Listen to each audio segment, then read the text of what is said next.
I'm Sarah Sumram, and I'm the Artistic Director at DANCECleveland. And today I'm joined by Yue Yin and Grace Whitworth. Hi, guys. Hey, hi. Thanks for joining us today. We're very excited. Now, the performance is not happening until April 25th at Playhouse Square, but we're going to be having you come all across the community teaching in classes, colleges and universities, doing some free showings this week. And so we're really excited to have you here. And we thought, what a perfect time to kind of have a conversation and let people get to know a little bit more about the company. So we're going to start with you first. Can you tell me a little bit about, what was your dance background? And from now to the creation of YY Dance Company, what happened in between? Tell us that dance journey in 5 minutes. A lot have happened. First, thank you for having us here. This is a definitely great way to, before the actual live performance, to give a context of what the work being put in, and then as a result, and then the result is shown on stage. So I was trained as a Chinese dancer in Shanghai, so where I was born. Went to this was like classical Chinese dance. Classical Chinese dance as a branch that has heavy balletic movement as well. And you can tell your training and technique is beautiful. So yes, thank you. There's definitely some refined balletic influence. Then, as a heavy roots of it, Beijing opera, martial arts, Tai Chi, and then all that. And then simultaneously, I was trained Chinese folk dance. That's also in Shanghai Dance School. Went through basically 2 types of training at the same time as a Chinese dancer. Then went to college. And where did you go to college? It's called Shanghai Normal University, Shanghai Teacher University. So the reason I go there is, at the time, they are promoting modern dance, contemporary dance. So after heavily trained Chinese traditional dance, and then I feel like that's my way to advance, to sort of move away from a bit of considered rigid, restricted dance style. So I think that decision laid groundwork for me to be here, as who I am now. So I think the contemporary dance served as a transition, and then I start getting really into it. I'm like, this is something I really want to explore more. So when the opportunity comes to my Google search at the time, I went to NYU Tisch for my master in dance. And so that's how you ended up in New York. Yes. And that's why YY is a New York-based company now. Yes. Okay. So that's kind of the journey of my traveling from China to US, and then the technique and then choreography and all the style that happened after graduating from Tisch sort of it's kind of a reflection of how I explore as a freelance dancer in New York City, start accumulating movement as when I start working on my career. That's things I observe, experience, witness, join force with the other dancers, start collaborating, and then as a sort of a natural progression into fully realize what I want to say as a dance choreographer, performer, educator. And then when the education side start happening more and more, then it becomes necessary for me to have a dance vocabulary. And so tell me, for those who don't know, you have your own technique called FoCo Technique. And we're going to get to Grace too and her involvement in that too. But tell me, what is FoCo Technique? Because obviously we're learning about the classic Chinese dance, we're learning about the contemporary. You went to NYU Tisch, and then it's like it's all melding together. And is that kind of, at what point did you realize, like, wow, this is really my own technique? Because as an outsider, when I'm watching it, I've been following you for many years, and it was like, this is such a unique combination of movement that I haven't really seen anywhere else. So tell me about FoCo Technique and like how that was created. Yes. So I think FoCo Technique is really what you just mentioned, it is such a mirror reflection of the journey, the mixture, the traveling across. And now I have got to live basically two lives fully in a way. So I have spent long enough time in US and then like become an artist, green card, become US citizen. So now I'm looking at it, they both have such a heavy role in how I view arts life from this immigrant sort of point of view. So FoCo is folk and contemporary. So when I think about the combination, the folk part of it is what is the best way to say something that has influence in tradition, cultural, and then things comes from the community. So that's kind of covers both. There's a classical dance, Chinese dance side, and there's a folk dance side, and then things that also I observe along the way that doesn't fit into the ballet and then contemporary and the modern dance. It has a bit of off cultural, like the not mainstream. So I kind of just lump all that into this folk, and then you have contemporary. Right. So the technique is a fusion of those, but because it's a contemporary dance technique, so it's blended very much in a contemporary time. Like when I teach it, I would not referring to it as a Chinese dance technique. Right. I would say it is a contemporary dance technique with the roots in where I grown up, and then the culture that I bring across, and then sort of shaping, changing, melting into contemporary. And I think it's amazing, like the education components that you've created as part of FoCo Technique, and just how vast you've been able to reach, like all over the world. I think I actually found out about FoCo Technique before I even knew that you had a company, and that you had a company that could tour to Cleveland, and then I was like, oh, this is great. So FoCo Technique is definitely integral in what you're doing.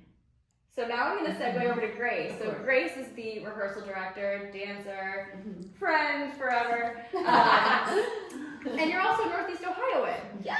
So tell me a little bit about your journey. How did you come from Northeast Ohio to New York? Obviously met Yin, and now you're like a leading FoCo Technique teacher outside of Yin. Tell me about your journey and what it's like to, I mean, obviously we didn't have FoCo Technique here in Northeast Ohio. Yeah. So what's that transition like to put that onto your body? Yeah, well, I was born and raised in Cleveland, like Eastlake, 30 minutes east of Cleveland. And I grew up dancing from the age of 3 in a very small studio. And I wanted to be a ballerina. That was my pursuit. That was my straight line. Yeah. I want to wear tutus and point shoes. And I went to college at Point Park University, and that was the first time I really started studying more contemporary styles. I was like, what is this modern? I didn't really know anything like that. So my brain, I was like just so beeline to a ballet career. Sure. So that kind of started my learning obsession. Like, there's so much of this dance genre field that I can absorb. So I just really started diving into learning as much as I can and being a sponge in my university study. So then after that, I decided to move to Chicago, and that's where I was on scholarship at Lou Conte Dance Studio. And again, still like just continuing education. I don't think we ever stop learning, but still there learning new techniques and really diving into a more contemporary world. The dance companies for me in Chicago were a little bit harder to get my foot into. Sure. Coming from like a student perspective, I'm still really learning, and I just wanted to see what New York City had to offer. So one of my friends from Chicago and I, we decided to move to New York for 1 year. That's all, right? Just 1 year. We're just going to experience New York City for 1 year. And then that was actually the summer I met Yin, and we were in the same show. So I performed a work from my friend in Chicago, and then we were able to sit in the audience and actually see other dances, and I saw Yin's work, Shadow Journal, I'll never forget. And I was just so, I'll never forget it. I was just so intrigued by her storytelling and the emotions behind movement vocabulary that just comes through with no extra drama. It just is embedded. You're just kind of like washed over with feelings and thoughts and emotions and inspiration. And I'm like, I need to know this person. So it was an immediate, I'm gonna email and see if she has any rehearsals or anything going on. She invited me to a rehearsal, and I stepped in, and that was the kind of the beginning of our journey. I'm like, she has something very unique. I don't know what it is, but I want to be a sponge and absorb everything that I don't know, because there's something about the Eastern style, this folk, opened my eyes to something very new, and I wanted to learn every nuance of it. And I think having that kind of curiosity really sparked, like, how can we better translate this movement, not only to me, but the freelance dancers who come from all over with different backgrounds, to come and really enhance her movement vocabulary. So FoCo Technique kind of got created from a necessity of codifying it and having a cohesive thread throughout all of our dancers, an understanding that we can kind of translate to the audience too, so they understand something is here. And that's just where the FoCo Technique started blooming, and we were talking about how can we segment the technique so that there's a obviously like a beginning and a middle and an end of class. We can individualize that with the teachers. So myself and Nat Wilson is we're a certified FoCo Technique teachers, and I could only two more in the honored world. Yes, to share what I've learned. And I thank you again for inviting us, and to be able to take what I've learned all these years of something brand new, and it's really embedded now into my body, my muscles. You can tell. And my heart, This gesture. It's this, and then I share this, being able to teach across my hometown. I know, it's been so fun just to have you so all. We're special. going more places today, and we're going to have more locations in April when you come back for the show. So let's segue to the performance. So for those who have either already purchased tickets or they're thinking about purchasing tickets, we looked at your rep, and there were so many different amazing pieces to select from. And part of me was like, oh, we should do a full evening piece. But then part of me said, no, let's do a mixed rep. And so we're looking at a program that has 4 different works, and all very similar, but all very different. So tell me a little bit about the different works we're going to see on the program. Yin, you're also doing a solo, which we convinced you to do, which I'm so excited for. So you'll be dancing on stage as well, which we don't always get. That's an extra treat to have the artistic director perform. A treat for me to dance more. Exactly. Yes. So tell us, what are the pieces that we're going to see on the program, and maybe the inspiration behind them? Yes. I do think the program is special. Through the conversation, I do feel this is a great route to go as an introduction. So with that in mind, and then as a creator, sort of looking at what we have and how to give audience a experience, not just impact of stimulation of the eyes, but what was the journey throughout the piece. So if I were to talk from not in order, so one of the piece that the audience will see called Through the Fracture of Light. So after intermission, you get back, you see this piece, and then we are in rehearsal one day. I was like, the piece was created 2016. So it's an older work. It's older work. Yeah. And then we now rehearse back with a different cast, and I'm also performing, both of us performing. I was like, there's such a memory how was, it's like, I can't believe it's 10 years now. 10-year anniversary. And then 10-year anniversary of this this work that created 2016 and that has carried the company for such a long time, almost now become a staple of like is really when they bring and people have seen it and then they sort of anticipate like what they're gonna see and then they know it. Like it feels like it brings back the memory of how the company was born and then the piece is taking through the development and then to look at that work, it's almost you can see what has happened then as a company, as a creator, and then within the context of the development of the technique, and then with the dancer that mature over time. So now we see this again, it has such a different lens. Different look. I know, for you to dance it again, that must feel very similar yet different. It's similar, but it takes on a new life because it has a lot of history now. So it is wonderful to get to still dance it after all these years. But it just shows now in the context of the whole show, what you're going to see is the growth of FoCo Technique and how complicated and complex the other works are. So you kind of see the journey. Growth of the technique itself. Yeah, exactly. So and tell me about Sigra, another work that I actually have a local dance instructor here in the community saw it at Juilliard when some Juilliard students got to perform it, and he was just blown away by this particular work, and I was like, oh, I know, I agree. So I know I approached you saying like, do you think you could find that work and maybe restructure it for the company? And so here we are. So tell me about that one as well. So thanks to you, DANCECleveland, I really just took on that opportunity. I was like, rather than wait, so will be a perfect excuse, almost like artistic excuse to be the piece could come back to the company and then become one of our repertoire, and then I can reshape it to present it in a different way. Like obviously when you set it for a school, university, not university, dance school, you can have massive cast, and then it has a different power of ensemble. So when you see the company, we only have 8 dancers to carry the piece. However, then it brings this concentrated energy, dynamite of energy to really.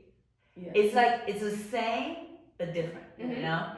The piece almost landed as a landmark. It created 2024.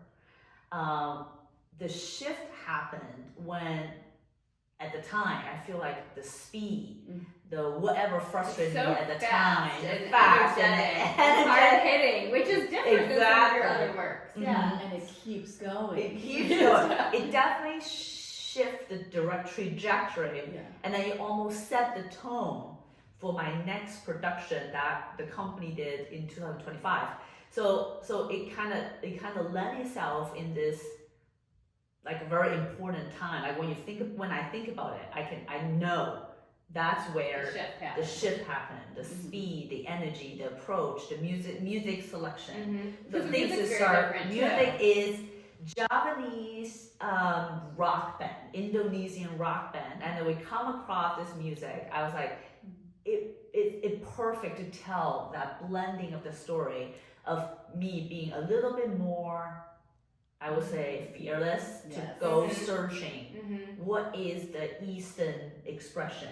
Not only just what I know, limited in a Chinese vocabulary, like the branch. So I'm like, then all the things that come into me be like, when I study dance in dance school, the privilege of the Shanghai Dance School is we're able to research into different dance minority group that shares border in a lot of neighbor kind of countries. So sometimes I will see a movement. I was like, one, I never studied Ballet dance, but I never studied Thai. I like Indian dance, but there are similarity in so many gestures, so many approach. I was like, wow, I have been kind of blind just knowing Chinese dance, but somehow not familiar with what is available to me is they are community, like the two countries are communicating Sure. with each other artistically.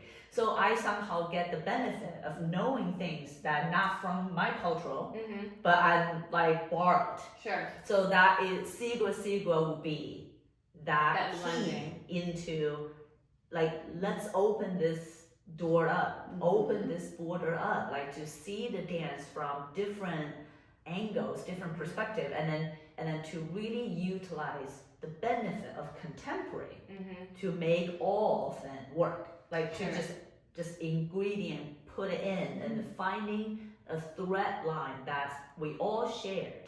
That's kind of where I feel that is the essence of FoCo. I'm not putting folk and modern Right. just side by side. It's definitely like a melting pot of so Let them talk to each many other. different, cultural influences. Yeah. Tell me about. We often get this question: is like, is there a storyline? Am I supposed to get a specific story? I don't get it. That kind of thing. Yeah. And some companies do have a story, a very specific story that a piece is telling. Do you feel that your works have specific stories, or do you feel like you'd rather the audience just kind of experience the movement and then whatever that brings to them, that's your story? The narrative. I feel like we don't really go into it with a narrative. Yeah. This is the story, this is the thread through, this is your character throughout the whole entire piece. But your stories are emotionally developed. I do feel like there's especially with some of the full length works, there's a follow through with the build of tension, the conflict, a resolution. So you feel that, but it may not just be like in your face. Right. This is A, this is B person, big battle. Yeah. Right. Yeah. It's not a story that we can write it out. Narrate. Yeah. Put in the program, then people can double check Right. if what being written is what being shown. So, but then I can't really say. So the dancers on stage with all the pieces, they are not character, but they are very specific representation of a artistic figure. So we can't say, oh, I watch a dancer, they are numbers. So they are showing very humanly related gesture to each other, generating to each other as a human being that relatable. But the only thing is lacking, or that we deliberately not approach it that way, is you are so and so, interact with so and so. Right. So they could be universal sense of human in different settings. And then, but one thing, even so, now looking back at a piece created 10 years ago versus piece created a year ago recently, when we talk about energetic, like the charge of energy, I do feel there is a general theme of being that resilience, that what kept it going is that feeling of there is a power. There's a restricted power of some sort, and then everyone is figure their way out to break it, Out of the restricted power. and then to find way to also recontribute to each other, become a new group. So like all the ensemble work has that feeling of charged energy, not just for the energy. And as an sake. audience member, when I've seen the works, I always feel like I can feel that energy projecting outside from the stage. It's almost like it builds within the group, and then it is released. So I love that, and it's great. It's just again making sure the audience knows that there's no storyline that they're missing, and that's okay.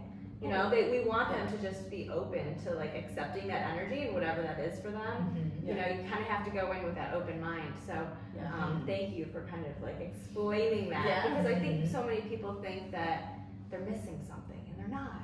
You will take away. I think everyone kind of has their own story after they see the works, or they're connected to it in a very unique way, and we hear it afterwards. So it is nice to see the show and then go out to dinner and then talk about what you felt. And What do you hope that our Northeast Ohio audience takes away from the show, and I guess that'll be our last We'll question. find out. What do you hope they take away? We'll find out. Actually, I will piggyback on the storyline about why we encourage audience to sort of put themselves in the environment. So the opening duet, A Measurable Existence, was originally created for Gibney Company in New York City. Mm-hmm. The commission, so for example, the actual creative process was 2019. Okay. So the piece has conceptualized language, so have music, then we start working, and then interrupted in 2020 with the pandemic. Sure. So the gap is interesting because we're like kind of linking the 2 year in between. Mm. Then when the piece finally presented or wrapped up, so we then With Gibney finished Company. with the Gibney Company, then we finished it, we're looking at it, the whole duet is set in a very clear framework. Okay. So the two dancers on stage never leave the stage. They're being restricted by the lighting and then by the framework, and they struggle with each other. They share similar dynamic, counter dynamic. They are coexist, not coexist, fighting over the space.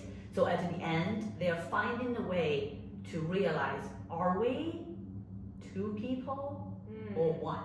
Mm. So fast forward, pandemic.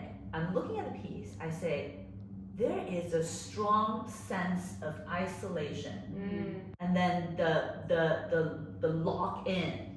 They only have each other to deal with, and then And that makes sense for the time it was exactly. created. So And if the you whole are world. looking, The whole world the whole world shuts down. understands what that feeling is like. Exactly. We all experienced it. So Right.